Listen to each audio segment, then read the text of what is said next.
Assalamu alaikum wa rahmatullahi wa barakatuh. My name is Dr. Hasan. I am a children's psychiatrist and I have worked with the foster children and foster parents over many years.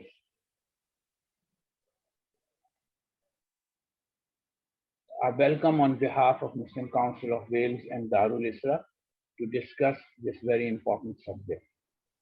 I hope you have all registered to discuss so that we are able to keep in touch with you.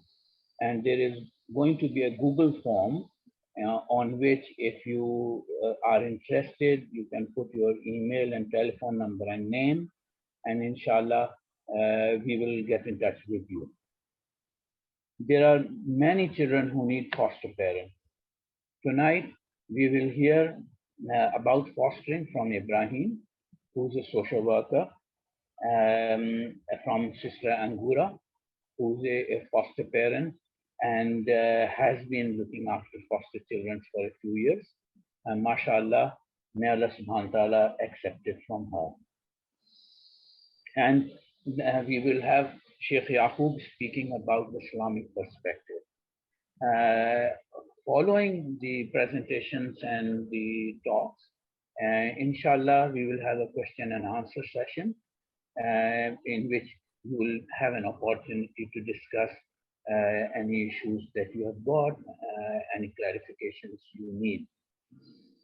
You can put your questions through chat or you can raise your hand, and when we are doing question and answer, we will be able to see that and inshallah be able to raise your questions with our speakers. Those people who are interested, we would have had their details from the Google form, and inshallah they can have a private session with Ibrahim and then be able to put the further questions which might be specific to them. With that, I would like to start with a brief recitation from the Quran so that we are starting our meeting properly. Sheikh Yacoub. أعوذ بالله من الشيطان الرجيم بسم الله الرحمن الرحيم والضحى والليل إذا سجى ما ودعك ربك وما قلى وللآخرة خير لك من الأولى ولسوف يعطيك ربك فترضى ألم يجدك يتيما فآوى ووجدك ضالا فهدى ووجدك عائلا فأغنى فأما اليتيم فلا تقهر وأما السائل فلا تنهر وأما بنعمة ربك فحدث صدق الله العظيم. Jazakallah khairan, Sheikh. Now I will ask Brother Ibrahim, who is a social worker. Ibrahim, can you give an introduction and then do your presentation, inshallah? So, Assalamu alaikum, Dr. Hasan. Bismillah.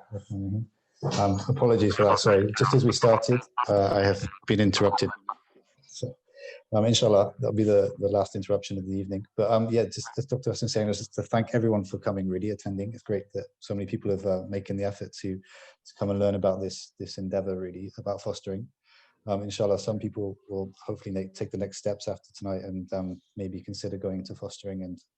But we'll also maybe talk at the end about how you can help if it's not maybe suitable for you as well. So there's other ways that maybe people can get involved, such as mentoring or befriending. So inshallah, as Dr. Hasan just asked me to do that, I'd just like to introduce myself. So I am a social worker. I currently work with a fostering agency in Newport. It's part of the UK charity Action for Children. So we support children, young people in foster care. So my role is to basically assess, support and supervise foster carers, approved foster carers, and essentially to support them, to support the children in their care.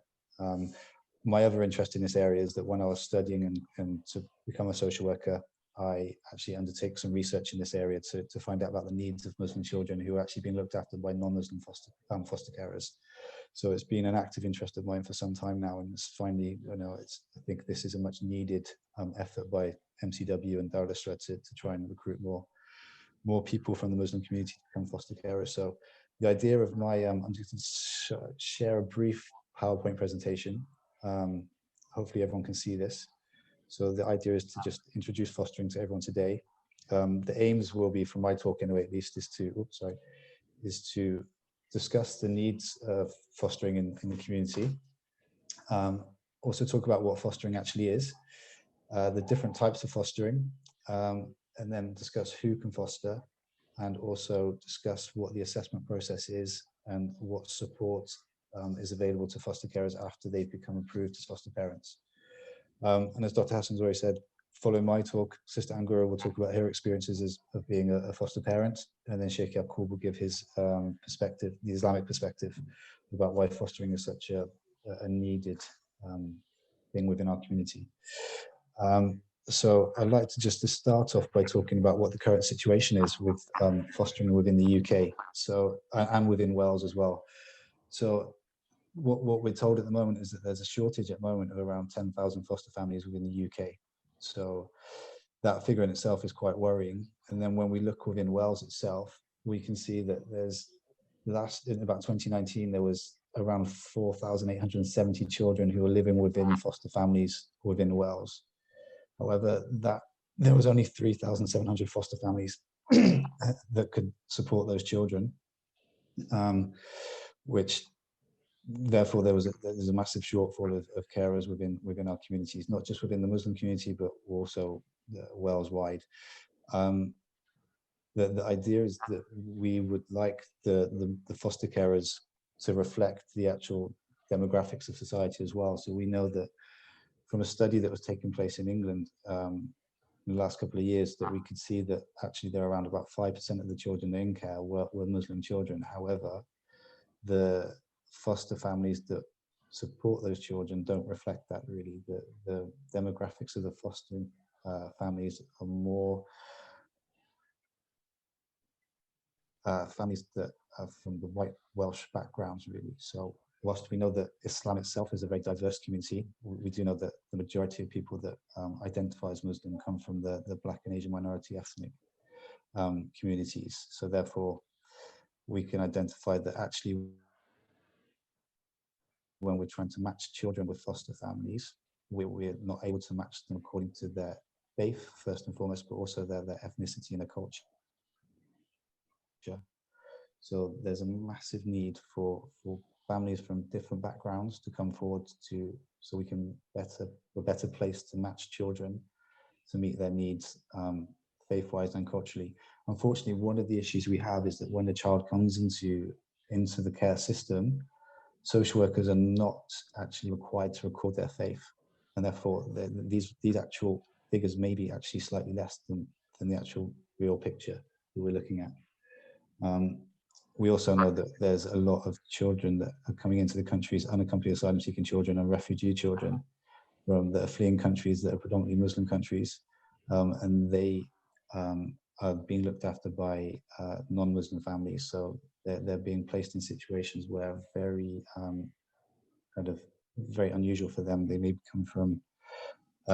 be coming from environments and then placed in a totally alien environment to them, which whilst it's traumatic to be placed in another family, this then exacerbates that as well. There was one example of an authority in London where there was actually 44, in 1 year there was 44 Muslim children taken into care. However, there was only 4 children for foster families that were of Muslim heritage or Muslim families. So therefore, the majority of those children were placed with non-Muslim families. So to explain what fostering is, so foster care is a form of substitute care where children are unable to live with their biological or legal parents.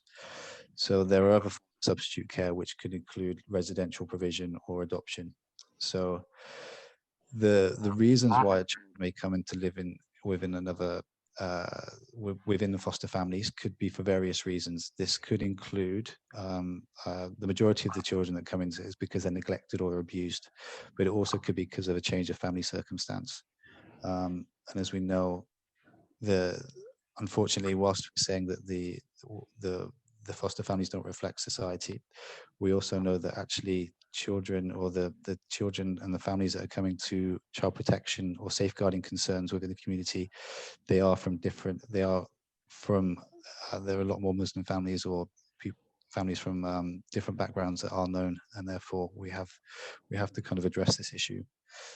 Mashallah, the Muslim community is very good at addressing and supporting issues maybe away from the UK, and seeing that there's need for support for orphans and children abroad, but we also have quite a substantial issue at home that we kind of need to address as well. And this is why, inshallah, this evening is very important, that we kind of take these steps to address some of these issues.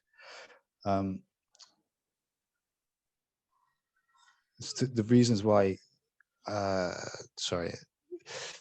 people may also ask about what the difference is between fostering and adoption.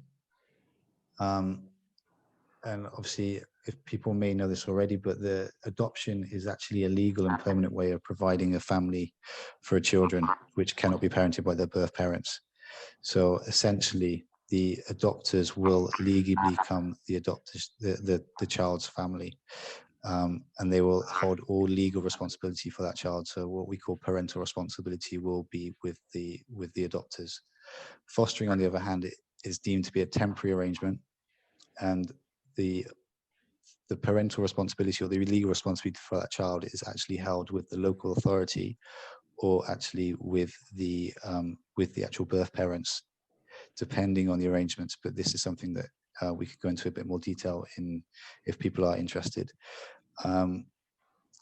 There are times when I use the word legal parent, because there are examples of when children have been adopted and adoption does break down, and children will then re-enter the foster care system. So essentially, a child that goes to adoption will enter foster care first. They will be placed with foster parents or foster carers, and then following that would be legally handed over to their adopted parents. As I was mentioning, there are different types of foster care that people may consider. So foster care, as it says on the slide, can last for one night, or it could potentially last until the child is 18, or actually the child could remain with those carers, those foster parents, until they're 21 or 25, depending on their education status.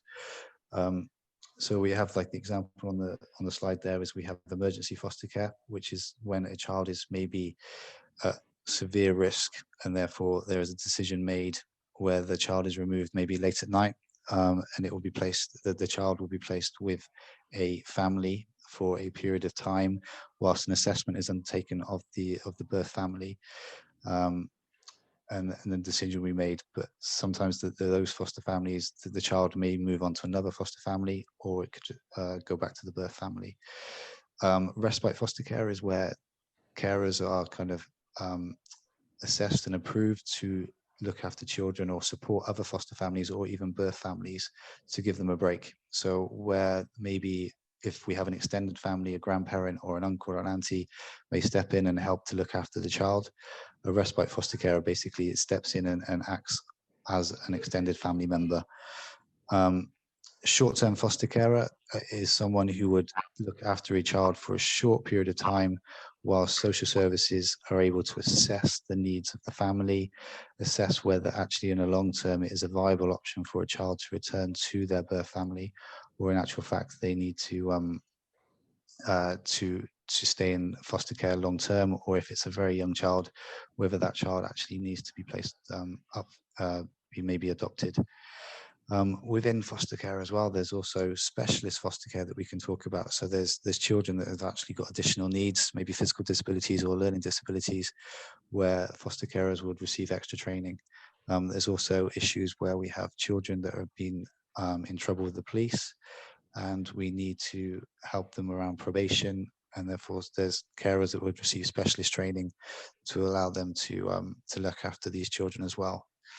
We also have cases where maybe a parent is deemed not capable of looking after a child, or the social services are not quite sure whether they could look after that child, and they may go to a foster carer where they can assess them as a parent. So the foster carer takes a special role, helping and supporting the parent of the child, but also taking a step back and assessing whether actually they are meeting the needs of the child, and if without their support, would they actually manage and cope and keep that child safe. And then obviously we have the unaccompanied asylum seeking children. So we have about 1% of looked after children were unaccompanied asylum seeking children. And therefore we need people that can maybe understand the needs and issues of the children that have come into this country from different cultural backgrounds and understand their needs. So who can foster is a question that I'm sure a lot of you can, have come to maybe hear. Is that essentially the two top ones on this slide are the main criteria that people need to meet. So essentially you have to be over 21, and also we have to have a spare room in your house. So whilst we may think it's okay that a child, you know, that needs a home, needs a loving home to come into, could go and share a room with our own children, that's not actually allowed within the regulations. So therefore we would need to have a spare room for a child in the first instance. So there may be some of may have maybe at the moment it might not be suitable, but maybe there's children that are maybe coming of an age where they may be moving on, getting married, etc. So maybe in a year, 6 months or so, this may be something that you may consider. We talk about a good, stable home life. Essentially, anyone that's living within the home needs to be in agreement about fostering, but also we need to, social workers or whoever's coming to assess you would need to know that there are no issues within the home and that everyone is happy, and that you'll be able to provide a very stable, loving home for a child. A good criteria that we would look for as well is that people want to make a difference to a child's life. So that you essentially, once you bring a child in, be keen to be involved in that child and to make that child a priority within your home as you would your own child. People that want to foster also need to be in good health. So if there are any health issues or health reasons, that will be looked at as well. We also, there would be people that smoke, unfortunately, part of the regulations, are not allowed to look after children under the age of 5. So if people are smokers, they would only be allowed to, they would still be considered as foster parents, but the regulations state that you can only look after a child from 5 and above. Part of the assessment process as well, we'd also ensure that people are financially secure, that they would be able to foster and support a child without having to rely on an allowance that is paid to you as a foster carer. And the last point there is that we would need, people would need to evidence that they have a good support network. So if there are issues that crop up, as they do in families, that there's an emergency that we have to attend to, we would be able to call on someone to be able to help us out to look after the child if need be. So if we were caught up in a meeting, or if we had to go to a medical emergency and a child was in school and needed picking up, we could phone someone up and say, could you go and collect the child from school for them? So that is one of the other essential criteria that people, social workers will look at when assessing foster parents. People that are interested in becoming a foster carer, there is a process that's involved, and alhamdulillah, people have made the first step tonight by making this inquiry and trying to learn a little bit more about it. This evening is a very kind of a brief introduction, but if people are interested, then they can come and speak to me, as Dr. Hasan said, and I will go into a bit more detail about the processes and maybe direct people in the right direction about different agencies. As I said at the start, I work for a charity at the moment, and we are very much a long-term fostering agency. So we very much want foster carers to come on board that want to look after a child from a young age all the way through to possibly 18, if that is the plan for the child. There are other agencies that will support and look after foster carers on a short-term basis, and they're very much needed as well. So also, if you're interested in looking after a baby or a younger children, there's local authority fostering departments that we can kind of point you in the direction to as well, which Sister Angura, inshallah, we'll talk about a bit later as well. So after the initial inquiry, after this, we would arrange for someone to come out and see the home and to meet you in the home and have a chat with you about what fostering entails in a bit more detail. So that would, there are certain criteria that a home has to meet in order. The first one is obviously to have the spare room, but would also ensure that it is safe and fit to be able to look after a child. So we would need to ensure that there's smoke alarms fitted, carbon monoxide alarms, that they're any kind of, if there's a garden, if there's a area of open water, that will need to be covered. So there's things that we need to look at as well within the home. Following this, there's a basic training package that we invite people to that would then go into more detail, and it's part of an assessment process as well. So whilst you're on the skills to, it's called a skills to foster training, you would be making your mind up as well about whether fostering was still for you, but you'd learn a lot more about what is entailed. And then following that, there is a assessment that you would undertake where we would come out and interview you and all the members of the household individually and together, and learn a lot more about you as a family. And then inshallah, following that, the social workers assessing you would then take you to a panel, which is made up of a panel of people from different backgrounds, including health, social work, education, and they would make a final decision about whether people would meet the approval status. So we would then at that stage determine, and we would have a discussion with the prospective foster carer about whether or what criteria they'd want to foster. So you would stipulate the age range of the child that you would maybe potentially want to look after. I have carers at the moment that I support and supervise that very much see themselves as looking after the older teenagers, and they have a very good skill set for looking after older teenagers and seeing them through to independence. Other carers very much have a good skill set for looking after younger children, looking after babies. So these are all things that will be discussed as part of the assessment process. And any concerns that you would have or the social worker would have will be discussed as during this assessment. Post approval, there is support and training as well available for foster carers. So as soon as you're approved, you'll be allocated a social worker, someone like myself, who would then support you. We would usually visit you as and when is required. To start with, we would probably visit at least once a week or every other week, and then it will go to once a month. Once a child is placed with you as well, you'd also receive visits from the child social worker. So a child would have the social worker as well, and they would visit about 6 weekly to come and see the child essentially, but also to come and see the foster carers and the foster family to make sure everything is okay. Foster carers are required to attend regular training regarding safeguarding, about recording, and also attend regular meetings regarding the child to discuss the child's plan and what the plan holds. So that would be it could be in attendance with the birth family as well. So there would be requirements to meet up with the birth family at times to discuss the care plan where social workers are involved. Support groups are held regularly as well with other foster families, which is a good source of support for foster carers, where you can meet and discuss any concerns you have in an informal setting. It's very confidential. And all the agencies, I've worked for 2 agencies now, so this is my second agency. Most of the agencies will provide 24-hour telephone support as well. So I'm on call 24 hours sometimes, where if there's an incident or an issue that you need to address with a social worker, there's a social worker on hand to pick up the phone and help you. And in an emergency, we can come to the home as well to help. And the last but not least, obviously fostering is financially rewarded as well. So whilst we inshallah go in it for the right intentions, do it for the right reasons to please Allah, we also have to be there is financial support. So there's financial support that is geared towards the child. So there's money, there's allowance given to support the child's needs, but there's also allowance given to recognize the work and the support that foster families do as well. So one of the other criteria I missed out on my PowerPoint as well is that the people that can foster, whilst you don't have to be a UK citizen to foster, it is essential that you have permanent leave to remain in the country, and also a resident here to stay. Also, a good level of English is required as well, because as it says on this slide here, foster families and foster carers are required to attend regular meetings, but also they are required to record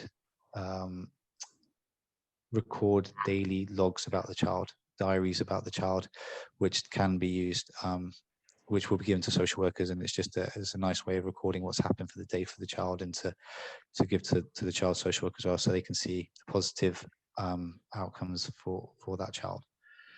I've got some useful resources here at the end as well, which people may want to look out.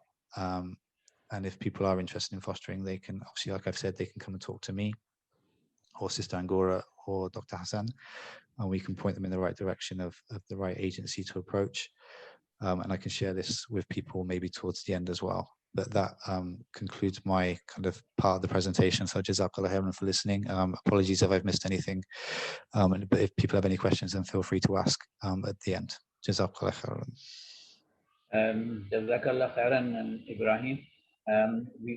We will, inshallah, come to questions and answers at the end of the session.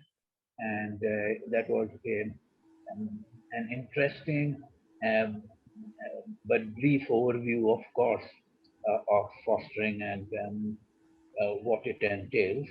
And this is why, if people are interested, of course, we can give them more information and help them to get on the right path. So with that, can I invite Sister Angura to give her experiences of becoming a foster parent and looking after children?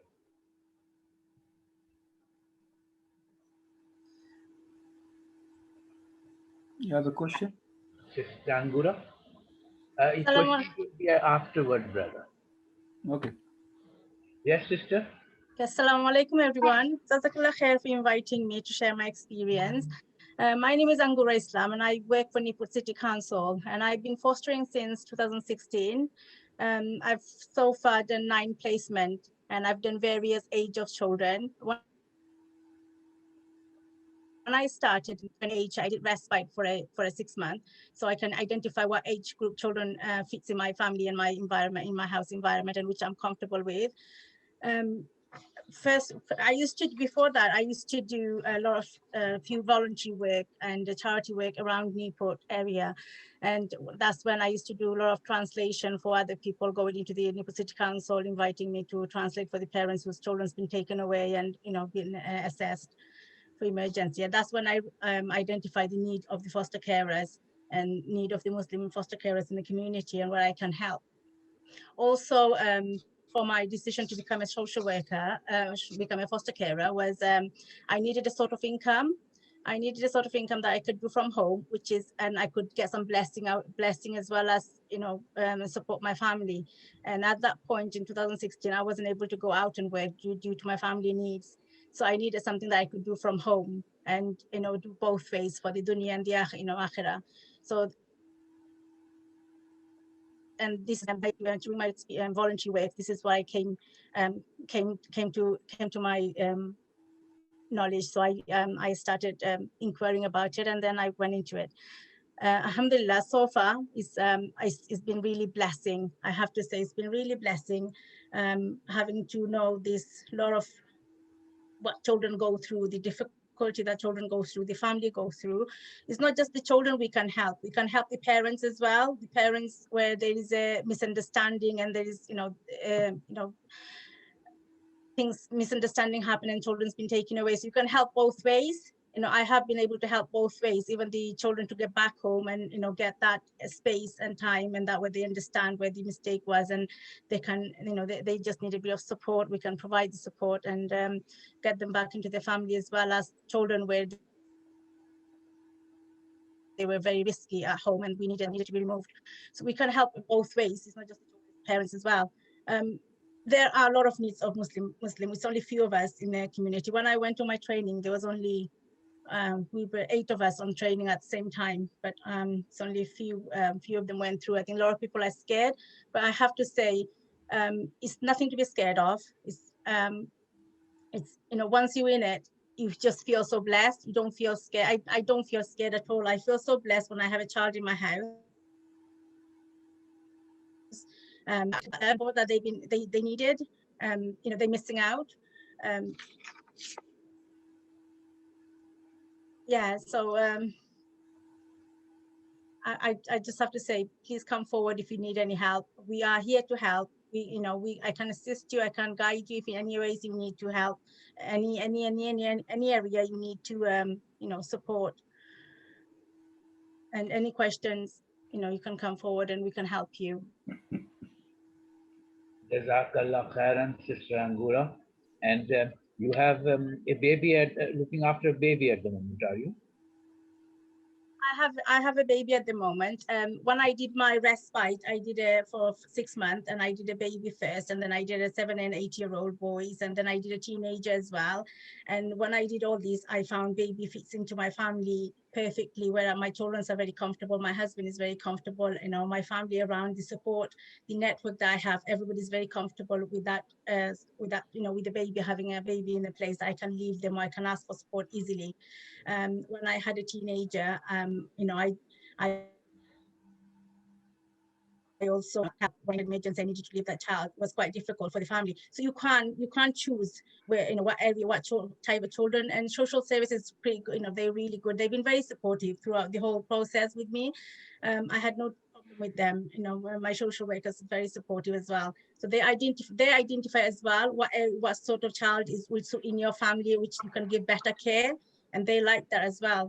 As long as you can, whatever age you choose and you want to give you can give it a better care, they would support you in that age range. So alhamdulillah, I had 9 children. It's only one placement I was asked to do. I asked to change, but rest of them, they've been adopted and moved up, and 2 of them went back to their parents. And it's been quite successful. And I do long term, so baby until I have baby from birth and until they get adopted. When they get adopted, they get moved up, and alhamdulillah. Jazakallah khairan, sister. And inshallah, when the questions and answers come, then inshallah you will be able to again help people. So with that, let us ask Sheikh Yacoub for his the Islamic perspective on fostering. You have a question? After the discussion, brother, after the presentation. Sheikh Yacoub? Assalamu alaikum wa rahmatullahi wa barakatuh. Can you hear me, Sheikh? Yes, we can hear you, brother. Okay. Bismillahir Rahmanir Rahim. Alhamdulillah wa salatu wa salamu ala rasulihi wa Mustafa. Actually, I'm switching from the responsibility on our shoulders toward the young children, especially in this country, and especially the Muslim kids who's actually needed that kind of care. And with the numbers that Brother Ibrahim just mentioned, it actually shows that it's a huge responsibility on our shoulders as a Muslim community lives in UK to try our best to provide this kind of care for adoption or fostering for these young children, Muslims and even non-Muslims. But I can feel that huge responsibility when Prophet Muhammad sallallahu alaihi wasallam encouraged the companions to look after the vulnerable who need care in our community and in our society. And he was asked about that kind of reward, which kind of reward you can get if you become carer. And he said, أَلَا تُرْزَقُونَ وَتُنْصَرُونَ بِضَعَافِكُمْ. Indeed, you will be provided with the provision and rizq and victory by these vulnerable people in your community. That means without them, you won't even have the blessing in your provision, and you will never even get victory. This is the way Prophet Muhammad ﷺ encouraged the companion.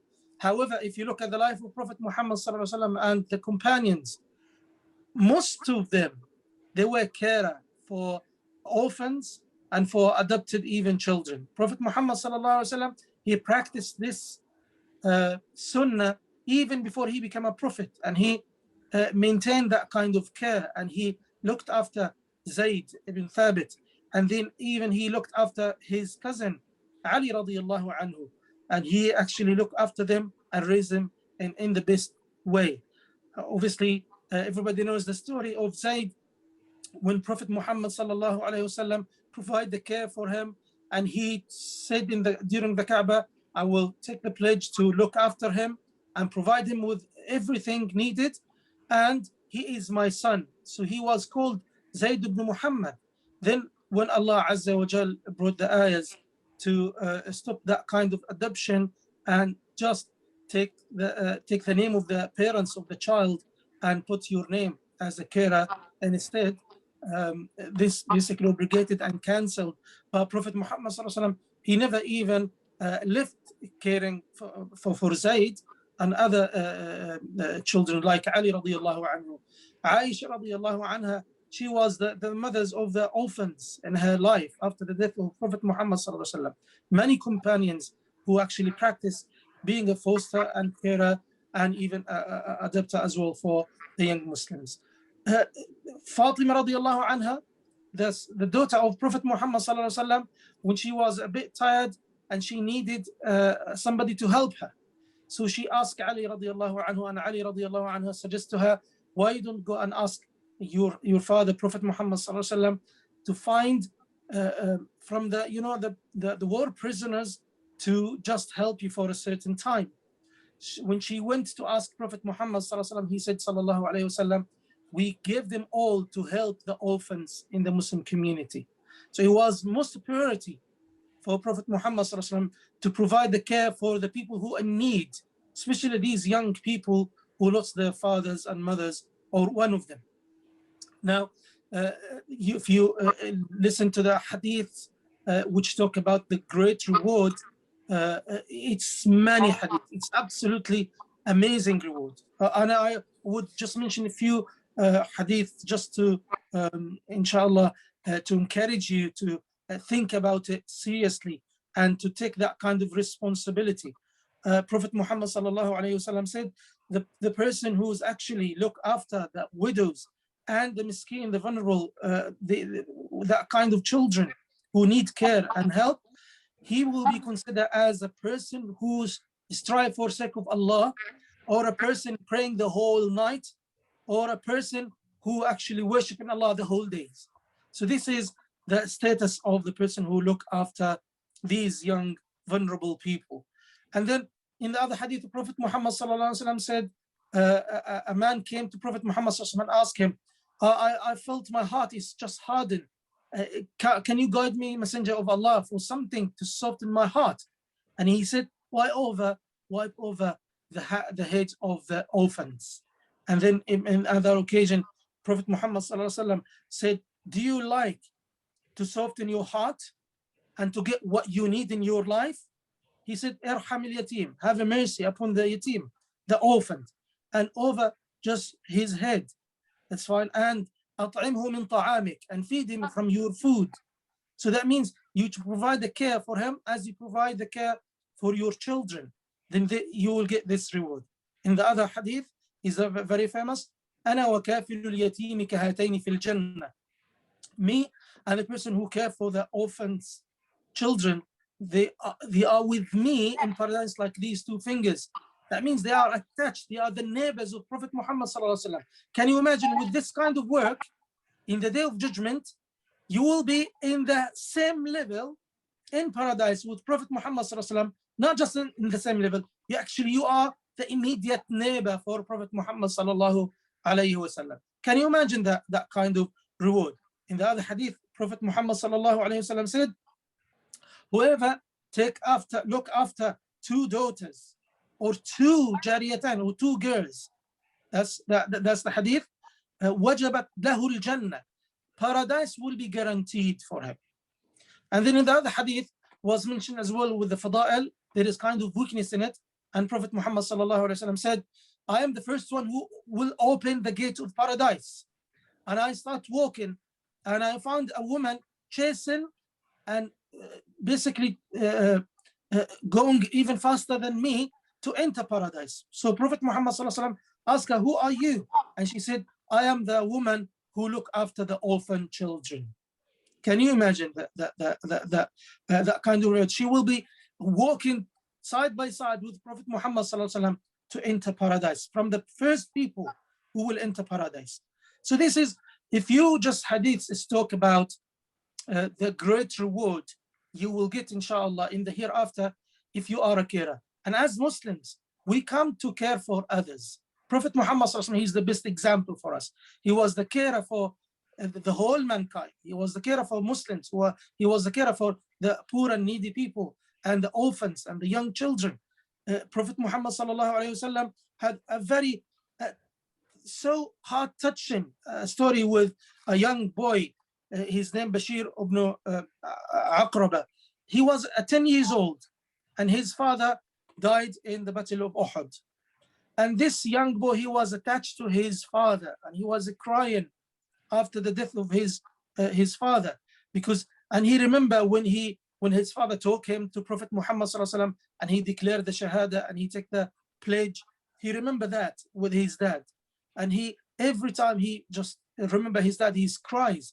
So Prophet Muhammad SAW, he came and hugged him and told him, Bashir, shall I be your father and Aisha your mother? Would you be happy? And he said, I will be so happy if you do that. This is the care of Prophet Muhammad SAW for the orphan and the young people. And sadly, sometimes we are talking about the orphans who actually lost his father. The yatim in Arabic, the person who's the young vulnerable who actually lost their father. But the one who lost his father and mother, in Arabic we call him latim. He's not just having one disaster in his life, he has double disaster in his life. And imagine if you look after that kind of child who lost his father and his mother, or who doesn't know his father and mother, or he doesn't have any access toward his father and mother, and you look after him. This is a great reward and a huge gate for you to enter paradise by looking after these. But my last word, it is our own responsibility as a Muslim community to provide that service and that care for the young children who comes from a Muslim family. Jazakumullah khair wa barakallahu feekum.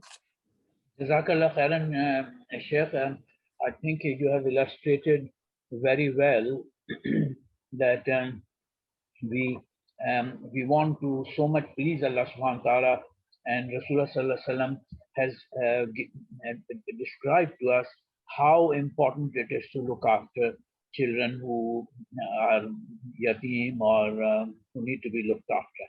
So Jazakallah khairan for that. And we will now go to questions and answers. We have a number of questions on chat. And I think Brother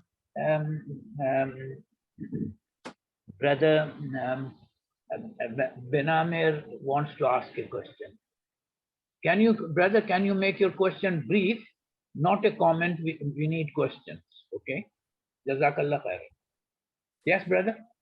You are mute. Thank you. I just would like to ask Mr. Ibrahim, you mentioned reporting a daily report to the social work. Is this an obligation, or I just need to know about this? Yeah, there's an obligation to record regular recordings about the child's day.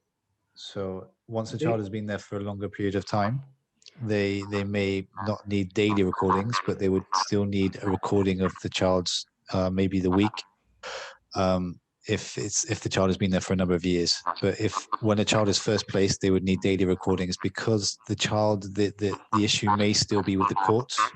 So it still may be that a judge is making a decision about the child's welfare and about whether to keep them safe or not. So the judge would need to see how the child is doing within the foster family as well. And those recordings are very much part of that process. I think what brother is asking is whether you need to report every day. You don't need to report, you need to write in a book. Yeah, you need to record. Yeah, record. Right. Yeah. Thank Record. you. Thank you. And so if I can just go to the chat questions, and a sister has asked that she's already registered with Foster Pros, and she's asking if she can now go through us to make sure that she always gets a Muslim child. There is you can specify that you'd only like to look after Muslim children. However, I think the agency may take some objection to that. They would like to hear foster carers that would be open to looking after a child of any faith, because that is much needed as well. I think as the Muslim community as well, we have to be open to looking after children from different backgrounds as well. Whilst we would like to go in there and support children from a Muslim heritage, unfortunately, that's not always possible there's not always going to be the right timing or the right scenario sometimes to do that, and therefore there will be other children that will need a home, and it would be nice to think that Muslim families as well, like Christian families do or non-Christian families do, they take children of all faiths into their home and look after them. I think as a community that would be a good reflection on us as well. So you are saying, Ibrahim, that there will be a lot of ajr if we look after any child. Yeah, and part of the requirement is I've actually gone out to assess Christian family who said they would only like to look after a Christian child, a very evangelical Christian family. And then in discussion with my managers, we couldn't go ahead with that because we felt they were discriminating against other children as well. So we have to be open. Part of the regulation says that foster carers need to be open to looking after children of all faiths or no faith at all. There will be issues, and there will be a matching process that it may not be suitable to look after a certain child. For instance, if there was a strict policy that the child had to eat a certain diet that wasn't against our kind of beliefs, then the social worker and the team would make a decision anyway in that regard. They wouldn't expect you to take a child that wouldn't meet, that would be so polar opposite to what we as a Muslim family would expect. But there are times when there would be a case for looking after a non-Muslim child. Is that right, Sister Angura? Sister Angura, what do you think about that question? We should be open to any children. I'm open to any children who needs that support, who needs my love, who needs my care, and who needs my house. This is why I put a room available.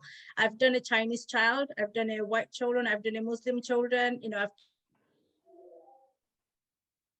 taken all cultural. I don't think we should be just opening for Muslim children, because we need to give that. We need to show our care. We need to show what we do for the community and for sake of Allah. We not just look after Muslim. We look after the whole humanity, all the children.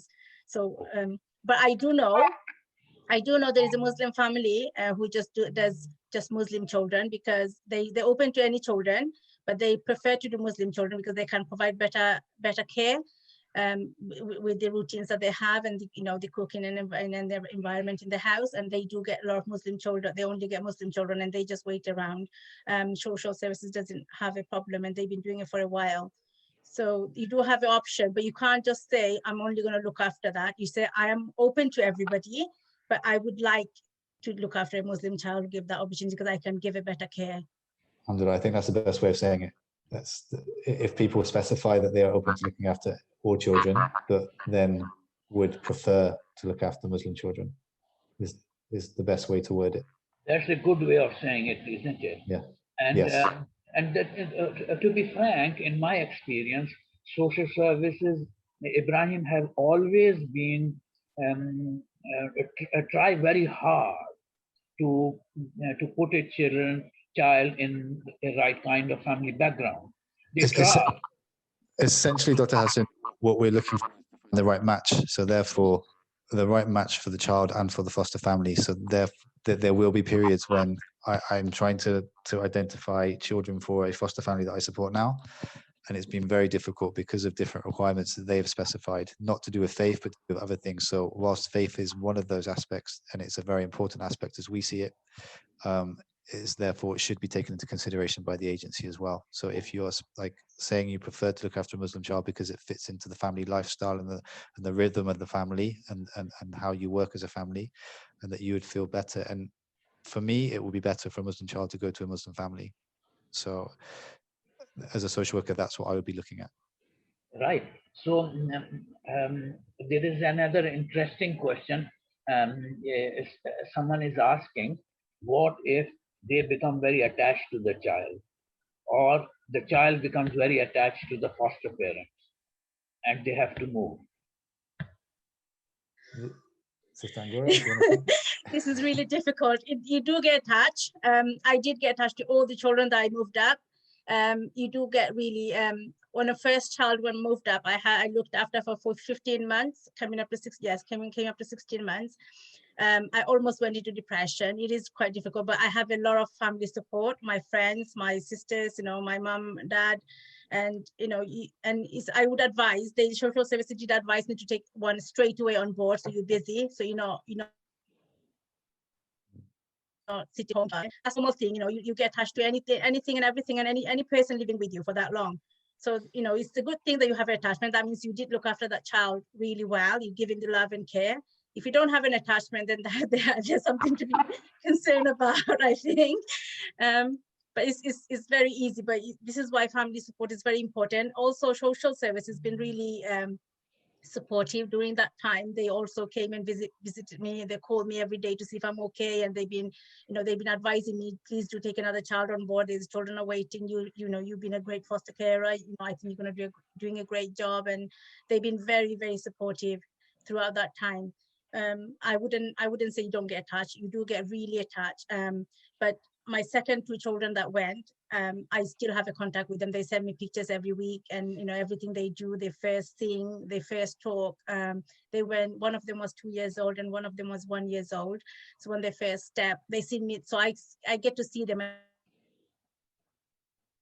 And because of the lockdown, I have people who bring them to me. They said once the lockdown is over, so you still have connection with them. You can keep a contact with them, so you don't lose the child completely. You still get to see them and keep in touch. So that really helps. So you become a kind of extended family. Extended family, yes. MashaAllah, MashaAllah.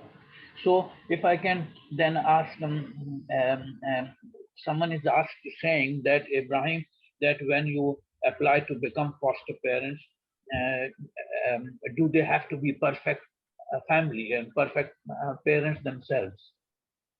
No. If that was the case, then all that, isn't it, and find out who is the perfect carer, because I don't think there is such a thing. I think we all have strengths and weaknesses, and part of the assessment will be to identify those strengths and weaknesses and to see what children they would be best to be matched with. But no one is perfect at fostering or being a parent as such. I'm by no means a perfect parent, and I don't think there's a perfect foster carer. There's some foster carers that just have an ability to, or some people just have an ability to engage with children, and there's some that understand the needs of children that have been removed from their foster family, from their birth family, and are able to build a connection, build an attachment. And I think going back to what Sister Angura said, about attachment, if you are getting attached, it means you're doing something right, and that you've developed a relationship. The service that I work for at the moment is a therapeutic service, and we try to support and help the carers to build those attachments with the children, but also if the child does return, we are there to support them and to guide them and to help them following the child maybe leaving their care as well. So that aftercare support is as key as the support whilst the child is living with them as well. So okay. Sister Al-Shuair wants to ask you a question. Yes, sister? Yeah, are you mute?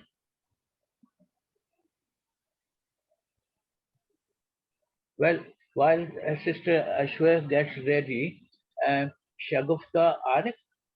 Yes, it's me. Okay. Can you hear me? Yes, we can.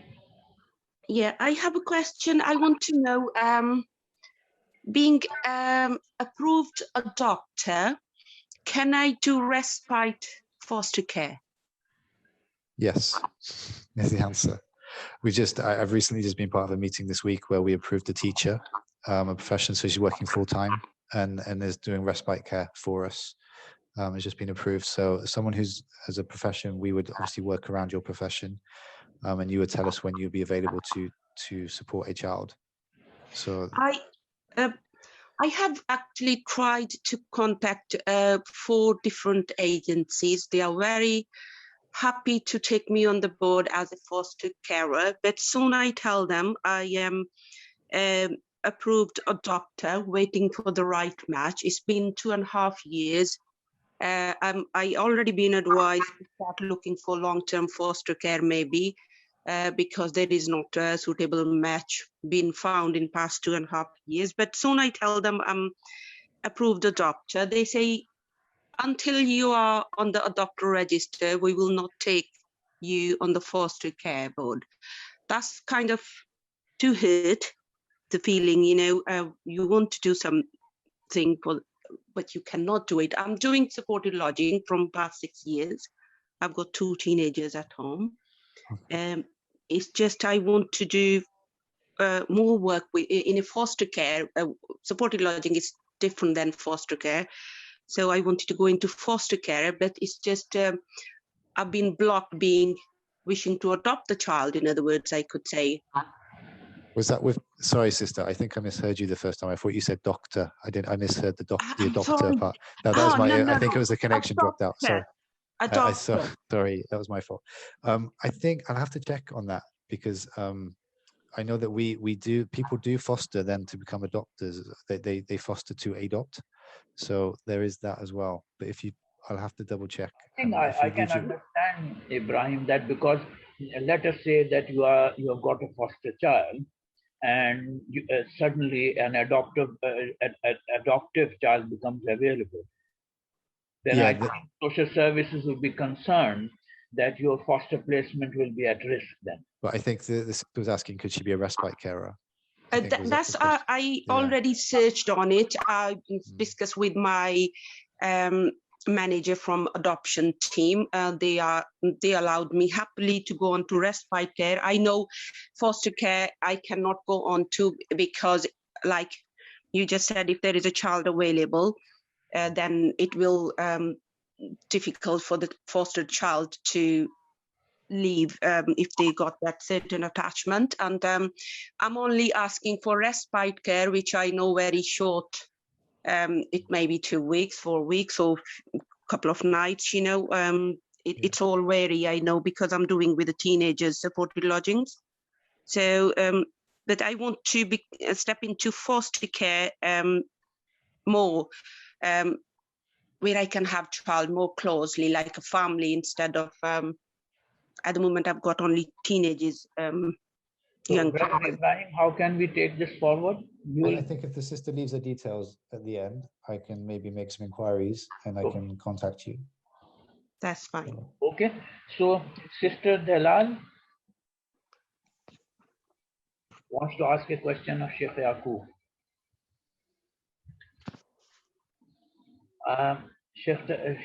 Sister Dalal is, I'm not sure if she's muted.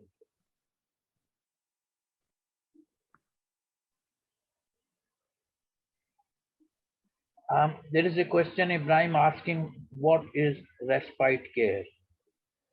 So respite care is a form of care where a child will come to the foster family for maybe 1 night or 2 nights or possibly a week while the family goes on holiday or they have a crisis, an emergency to sort out. So it will be a temporary arrangement for just a set number of nights or days, where whilst the family maybe there's a celebration or they've already booked a holiday to go away together, or it's to give themselves a break. I think I explained, as I said in the presentation, it's an opportunity really for everyone to recharge. So whilst in our own families, we maybe rely on our grandparents or the uncles and aunties to step in and give us a night off. This is how respite care works as well. It's where people like sometimes we can have families where children have special needs or something, Yeah. and they might need to have a break, let us say 1 weekend in a month or something like that, and that is respite care. So the social services will link a family up, and now and again the child will come into the family for a few days and then go back. Yeah, they act as like an extended family member. Yes.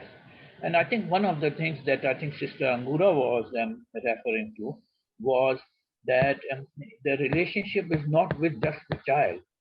You very often can end up helping the parents very much, and and of course, when the child goes back, you can still be a link with them sometimes. Yes, Ibrahim? Yes, yeah, very much so. The research actually suggests that the families from about a quarter, I think I was reading, that about a quarter of families from Asian background children will return back to their families. So it's very much a part of being engaged with those family members as well. As much as it depends on the nature of the concern but whereas there is an opportunity if the family are willing to work with social services and with the foster family, I think it's a very important role. And I think Sister Angura can probably speak better about it, but about how you have to be quite adaptable as a foster parent, isn't it, to be able to and professional in your approach when working with these with other families, with birth families, to ensure Mashallah, mashallah. So, Brother Luqman Ali, you want to ask a question? Right, my wife wants to ask a question. I'll just put it on. I just got a few questions, and I'm adopted myself, and I was just wondering how I could go about fostering, because I've got a really good relationship with both sides of my family. I was adopted at 5, and I kind of see him as my dad and everything else. I've got relationships with both sides, so how would I go about that? Assalamu alaikum. It would be the same as anyone really. Just because you're adopted, it wouldn't change anything. But the one thing I would say that part of the assessment is that you'll be required to talk. They would go into your past, your history, and about your childhood. So you'd have to be open to talking about that. But there would be nothing really preventing you from fostering. And in actual fact, I think you'd have a lot of experience and a lot to share and a lot to provide a young person if you were to come into fostering, because of your experiences and the empathy that you could have for a child. So, sister, do you have any other question? I've also got a 3-year-old who's going to be 4 in June. So I do know that does the child have to be over 3 or? Ideally, your own child should be older than the looked after child. Okay. So it may be that once your child is a little bit older again, you might want to consider it. You could adopt a baby, foster a baby. Sorry, not adopt, foster. Sorry, foster a baby, and that may be a consideration. But to be honest, different agencies have different policies on this. So it's something that we can maybe discuss if you and your husband wanted to contact me separately. We could have a conversation. Even Sister Angura can maybe be of some support there. Okay, we could have a conversation about where maybe the best agency to approach would be, whether it be a local authority in this instance. Okay, thank you so much. Ibrahim, there is someone is asking, can you take a foster child on holiday abroad, and what do you do about the cost? Inshallah. Very, very much so. You can take a child abroad with you if it's agreed by the social workers, if social services agree to it, and the birth family agree to it as well. That's not a problem. The cost, as I said, you get an allowance for looking after the child, but they also, most of the agencies will provide you with about 2 weeks holiday pay as well, and 2 weeks respite pay, which you can then use towards a holiday. So the cost would come out of that allowance, essentially, for the child. When you took a child on holiday, there would be an expectation that the safeguarding around that, the arrangements would have to be discussed with social services as well. So you couldn't just share a bedroom whilst you're on holiday with a child. You'd have to maybe ensure that there's a room for your children. But in those cases, we can be flexible around the room. And if they've been with you for a period of time, and you have children yourself, then there may be discussion around the children sharing a a bedroom because it's a temporary arrangement whilst you're on holiday. But those discussions, there'd have to be a lot of planning around it. But it is very much encouraged. So you mean that if you are planning a holiday in August, then it's a good idea to discuss it 3-4 months before? I think before you book the holiday.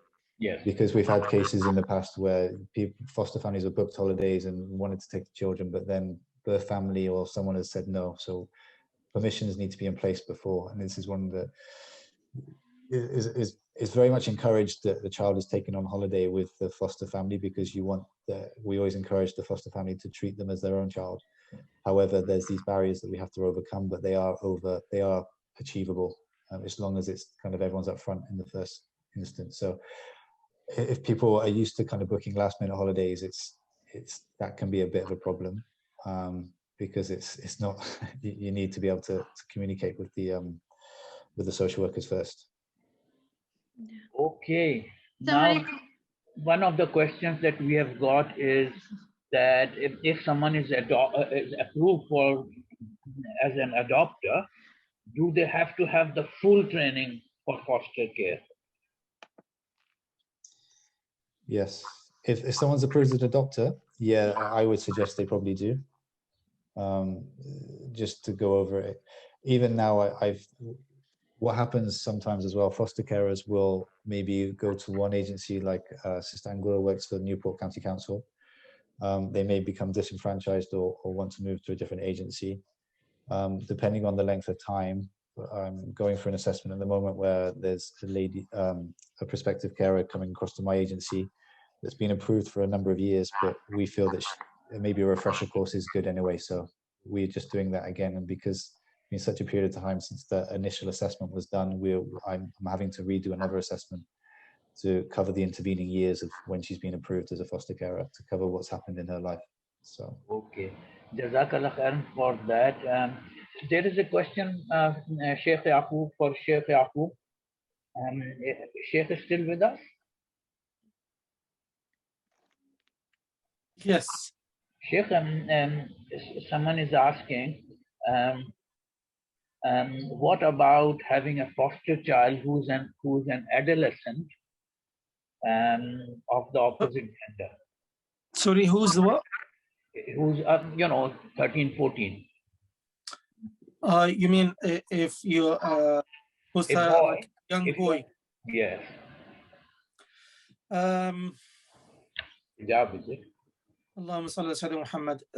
It's absolutely fine. You are mainly actually providing the care and basically the safety for this child. And obviously, according to the regulation, he has to have his own room. And to be honest, with the family downstairs, in the kitchen, in the lounge, it's a bit relaxed. But for the lady, if she's prefer to just wear modest clothes and hijab, that will be much better for her. And just the things is just the life is relaxed. She treated him like her son. She can call him my son. He can call her my mother.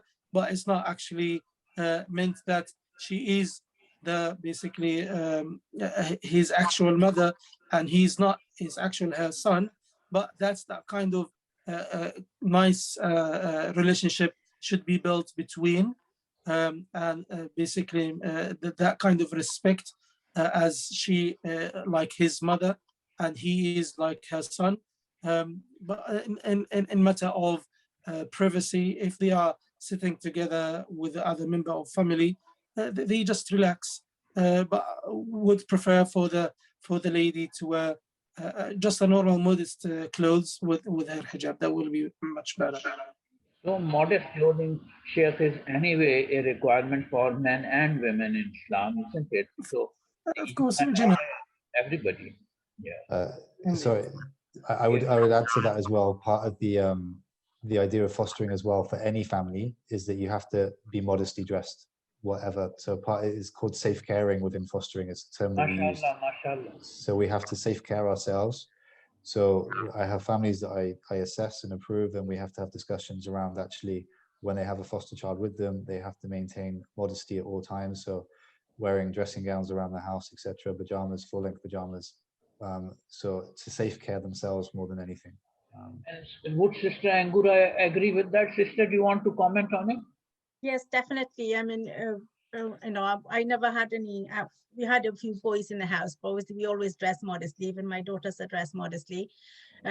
Even normal, you know, normal circumstances, they dress modestly in the house. We have to, you know, we have to understand angels are watching us as well, Allah's watching us as well. So we always was covering it. But alhamdulillah, if you train them from the once in there, they come from a really difficult background and really difficult time. They've gone through so much. So when they come into the care, sometimes they love you telling them, you know, how to dress, how to do things, and they do follow it instead of, you know, and if you set an example, they do follow it very easily, most of them, unless they're very old, you know, like teenagers, and then you need to be a bit more friendly and put, you know, examples down, a bit more hard, safer way. But it's very important. I mean, it's safeguarding yourself. It's not safeguarding anyone else. It's just safeguarding yourself as well from any danger or any allegations and stuff, you know, might come to you. So it's very important. So Sister Dalal, Sister Dalal. Yes, Assalamu alaikum. My question is for Brother Yacoub. I already registered with an agency for fostering, and the social worker, he asked me a question which I couldn't actually answer him. He asked me if I had a non-Muslim child and this child is used to eat pork, will I, you know, bring that pork into my house? And I don't know what's from the Islamic perspective, what I'm supposed to do in that case. I'm sorry, the way I answered, I said to him, well, I can buy whatever he wants, if a sandwich or whatever outside, but I'm not, I won't most probably bring it home, but I'm not sure if, I want to know from Islamic perspective, what is right? I cannot, to be honest, answer this question because I need to know the more conditions about the way you should deal with a non-Muslim according to the rules and the regulation in the country to be able to answer this question. And the circumstances, sometimes it would give you that kind of exception, but I cannot give exception in general rules in this matter. It has to be addressed and knows the whole circumstances around your family, yourself, and around even the child as well in general. But obviously, the carer in this country, he should provide whatever the child requests in this matter, according to the rules and the culture we have. But specifically, I cannot give answer. We can, as Dr. Hasan mentioned, maybe we can take your details, inshallah, and look at it, and then inshallah we'll respond, inshallah, to you soon. Inshallah, Jazakallah khair. Ibrahim, do you want to comment on that, or Sister Angura? I was asked that question during my assessing as well, and I said the same thing. I said I will provide any meat, chicken, anything they want. We all eat meat, chicken, but it'll be halal. It's not done any other way. It's just a process cut different way, but it's meat and chicken is still the same. And if the child wants, and they asked me if I would take them to McDonald's, I said, obviously, if the child is a McDonald's, I would take him. I would just wait outside, and he can buy himself and eat there. But I wouldn't be bringing it home myself inside my house, because then I would have to answer to my children as well. My children's not allowed to have that. So I have to find a way where I'm not being unfair to the other child and being unfair to my own child. I see. Okay. All right. But like Sheikh Yacoub said, this is something that we can check, inshallah. Ibrahim, it looks like you don't want to comment on this question about I let that to Sister Angura. Pork or ham to children. It's a very difficult one. I see that there's a comment as well that there's a foster carer that's said that they refuse to allow pork or alcohol in the house, and it's fine because it's part of their needs. So I think it all depends on the agency and the understanding of the social workers that are supporting them. Okay. And I think that's where we need to work as well. We need to maybe raise awareness within the non-Muslim social workers and foster carers as well. This answers the question. This answers the question. Ibrahim, do you? I know that we don't want to talk about money so much, But is it possible to give an idea, a broad idea of what the allowance is? Yeah, it's roughly what happens is you usually get paid an allowance. I don't know if this is the same for Sister Angura, but the different agencies and the local authorities will pay roughly around the same, but some of the private agencies pay slightly more. So you could be anywhere between £350 a week to about over £500. Depending on the needs of the child or the age of the child? Depending on the needs of the child, the age of the child, you can maybe, if the needs are quite, if there are additional needs, and maybe the local authority have requested that no other children are placed alongside that child, then the rate can go up as well. So it all depends really, but this is something that we can discuss if people want to contact us separately. But that's approximately about the allowance. It's about 350 to about 500 plus for the allowance per week. The idea is though that allowance is split, so you should split half of that allowance for your own, kind of cover your own costs, so you have to pay for your electric, etc., and your bills, the food, and then the other half should be considered to go towards the child. You mean his clothing and things like that, toys? Clothing, pocket money, because foster children are required by law to have pocket money every week as well. Even if they are a baby? A very small amount, yeah, that can be put aside, but the foster carers are also required to save for the child as well now. Okay. So about £5 a week is set aside for savings. So, and then you of course will get 2 weeks for the holidays.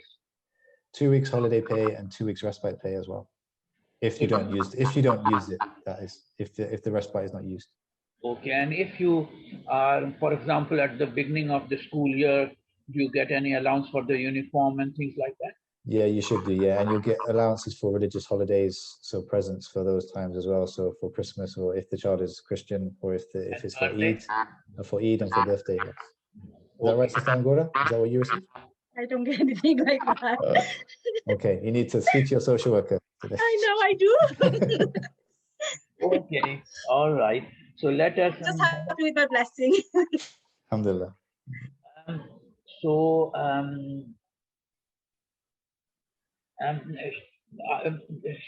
Ibrahim, I think one of the questions was, about the room.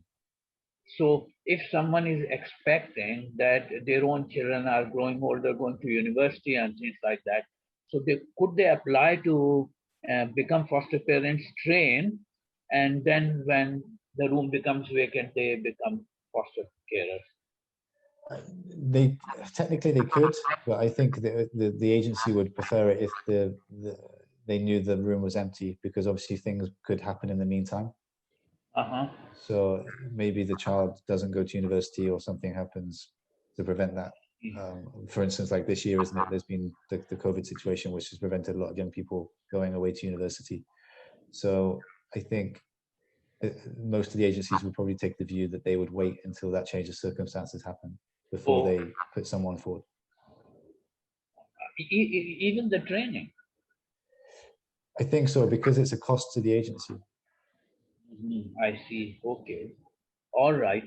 And now I think someone is suggesting that we should set up a support group for Muslim foster parents. Inshallah.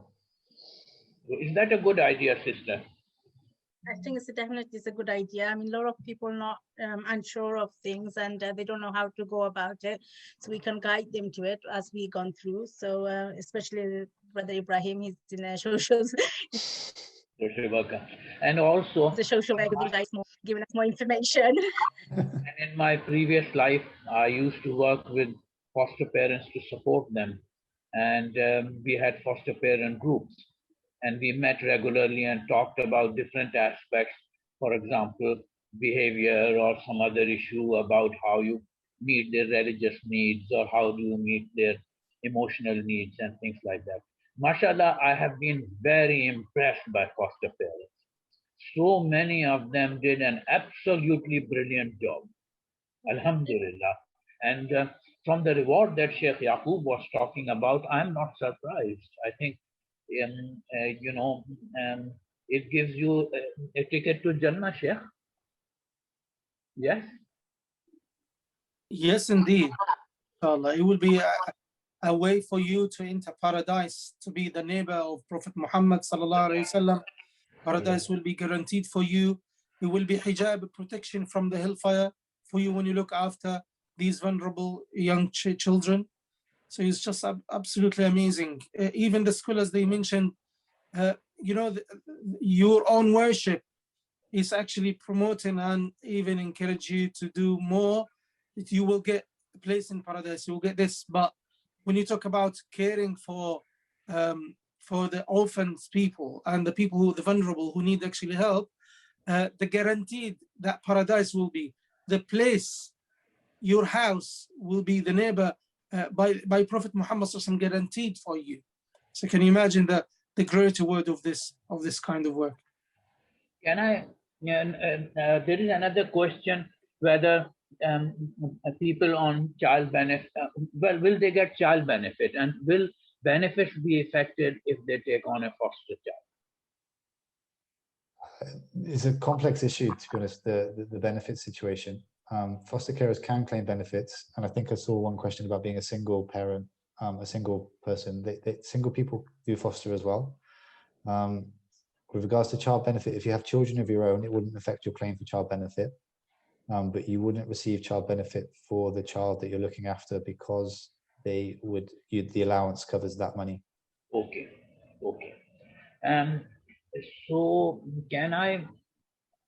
Anybody else? Sorry, Dr. Hasan. I should have said that with regards to the allowance, it's non-taxable up to a certain amount. So you could be approved for 1 or 2 children, there would be no tax paid on that allowance.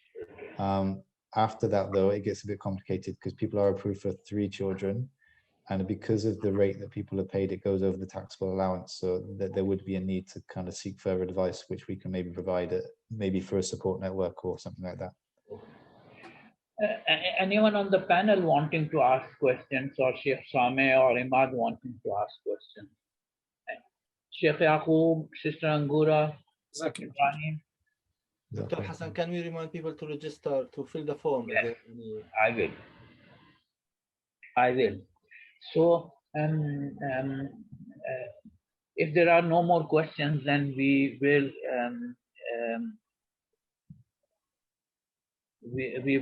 inshallah stop. But before we stop, I want to remind, as Brother Sameh was saying just now, that there is a Google form, and can you please quickly fill it if you are interested in finding out more about it. And once again, if I can just mention my experience, I have always found it very interesting.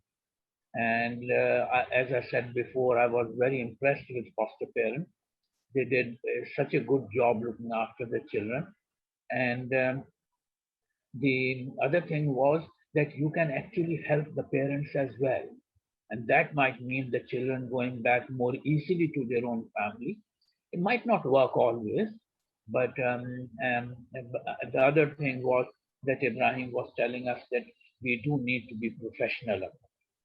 So the training is there, the support is there, and of course, Sheikh Yacoub has already told us how much ajr there is. So with that, I will ask Sheikh Yacoub to say a little dua and close the meeting as we should properly close. أعوذ بالله من الشيطان الرجيم. بسم الله الرحمن الرحيم. والعصر إن الإنسان لفي خسر إلا الذين آمنوا وعملوا الصالحات وتواصوا بالحق وتواصوا بالصبر. سبحانك اللهم وبحمدك نشهد أن لا إله إلا أنت نستغفرك ونتوب إليك. سبحان ربك رب العزة عما يصفون وسلام على المرسلين والحمد لله رب العالمين. جزاكم الله خيرا. May Allah reward you all, inshallah. Ameen, Ameen. Rabbana taqabbal minna innaka anta as-sami'ul alim. Can I just mention that Brother Luqman wants to ask another question? Can he please send it and we will respond to it, inshallah. And Jazakallah khairan for everyone who has contributed to this. And Allah subhanahu wa ta'ala is so generous that now if whoever has been involved in this will get a lot of ajr. So With that, I will wish you